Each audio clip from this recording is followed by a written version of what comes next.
உடனே அவன் ஷாக் ஆயிருவான். என்னடா என்னைய கல்யாணம் முடிச்சுக்கிறீங்களா கேட்குறாளே அப்படின்ட்டு. அந்த மாதிரி உங்கள வந்து ஒரு பொண்ணு உங்ககிட்ட கேட்பா அப்படின்னு சொல்லிட்டு அவ முடிப்பா. அவன் சரி ரைட்டு என்னைக்காவது ஒரு நாள் நீ கேட்டா போதும்டி எனக்கு அப்படிங்கிற மாரி அவன் மனசுக்குள்ள நெனச்சிட்டு இருப்பான். காவேரியோட கேரக்டர் ஃபுல்லா சொல்லிட்டு, அதுக்கப்புறம் சொல்லுவான், "எனக்கு வந்து என் குழந்தைய வந்து நல்லபடியா ஒரு அம்மாவா பார்த்துக்கிடணும். என்ன விட என் குழந்தை மேல உயிரா இருக்கணும்." அப்படிங்கிற மாதிரி அவன் சொல்லுவான். அதுக்கப்புறம் அவ சொல்லுவா, "நீங்க கவலைப்படாதீங்க. என்கிட்ட சொல்லிட்டீங்கல்ல, உங்களுக்கு எல்லாமே நல்லபடியா நடக்கும்." அப்படிங்கிற மாரி சொல்லிருவா.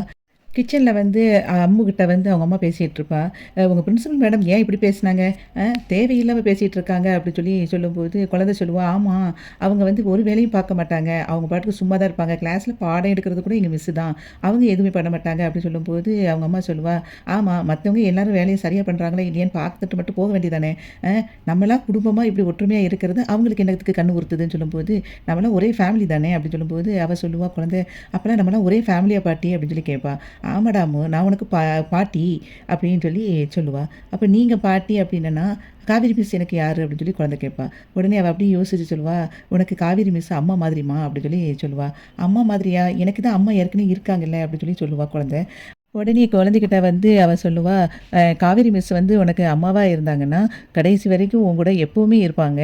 நீ இப்போ வந்து ஸ்கூல்ல மட்டும் பார்க்குறீல்ல, மத்தபடி வீட்லயும் உன் கூடயே இருப்பாங்க." அப்படின்னு சொல்லும்போது, "அப்படியா?" அப்படின்னு சொல்லி குழந்தை கேட்பா. உடனே குழந்தை வந்து ரொம்ப சந்தோஷமா இருப்பா. அப்போ வந்து காவேரியோட அம்மா சொல்லுவா, "காவேரி மிஸ்ஸுக்கும் உங்க அப்பாவுக்கும் கல்யாணத்த முடிச்சு வச்சுருவோமா?" அப்படி சொல்லும்போது, "அப்போ மிஸ்ஸும் அப்பாவும் கல்யாணம் முடிக்க போறாங்களா?" அப்படின்னு சொல்லி கேட்பா. "உனக்கு அதில வந்து விருப்பம் தானே?" அப்படின்னு சொல்லி அவங்க அம்மா கேட்பா. "ஆமா, எனக்கு சந்தோஷம் தான்." அப்படின்னு குழந்தை சொல்லுவா. அத கேட்ட உடனே இவ சொல்லுவா, காவேரியோட அம்மா, "நீ நல்லா சாமிகிட்ட வேண்டிக்கோ." அப்படின்னு சொல்லி சொல்லும்போது, அப்ப எங்க அப்பா சொல்லுவாங்க, "நான் வந்து குழந்தைங்கிறனால எங்க அம்மா எனக்கு சீக்கிரம் வரணும் என்னை தேடின்னு சொல்லி சொல்லுவாங்க. சாமிகிட்ட வேண்டுனா கிடைக்கும்னு சொல்லுவாங்க. அப்போ காவேரி மிஸ்ஸ வந்து எங்க அப்பா சீக்கிரமா கல்யாணம் முடிக்கணுன்ட்டு நான் வேண்டிக்கிறேன்." அப்படின்னு சொல்லிட்டு குழந்தை சொல்லிட்டுருப்பா. அதுக்கப்புறம் வீட்ல வந்து ஸ்கூலுக்கு கிளம்பிட்டு இருக்கும்போது, அவ அப்படியே அங்கிட்டு, இங்கிட்டு எல்லாத்தையும் போட்டுட்ருப்பா. லேட்டா கிளம்புவா. அப்போ வந்து விஜய் கேட்பான், "ஏன் இப்படி அம்மு பண்ணிக்கிட்டு இருக்க? ஸ்கூலுக்கு இப்படி லேட்டா போனேன்னா உங்க மிஸ் திட்டுவாங்கல்ல." அப்படிங்கும்போது, "அதெல்லாம் எங்க மிஸ் திட்ட மாட்டாங்க. இன்னும் என்கிட்ட ரொம்ப க்ளோஸா தான் எங்க மிஸ் இருப்பாங்க." அப்படிம்பா. "எதுக்கு உனக்கிட்ட க்ளோஸா இருப்பாங்கன்னோனே, நீங்க தான் மிஸ்ஸ கல்யாணம் முடிக்க போறீங்களாம்ல. அப்ப எனக்கு வந்து அம்மாவாயிருவாங்கல்ல. அப்ப என்ன வந்து திட்ட மாட்டாங்கல்ல." அப்படின்னு சொல்லி அவ சொல்லிக்கிட்டு இருப்பா. தப்பு செஞ்சா உங்க மிஸ் வந்து உன்ன திட்ட தானே செய்வாங்கன்னு சொல்லும்போது, இனிமே என்ன திட்டவே மாட்டாங்க. இன்னும் என்கிட்ட க்ளோஸா தான் இருப்பாங்க. எனக்கு அவங்க அம்மாவாயிட்டா அப்படின்னு சொல்லி சொல்லுவா.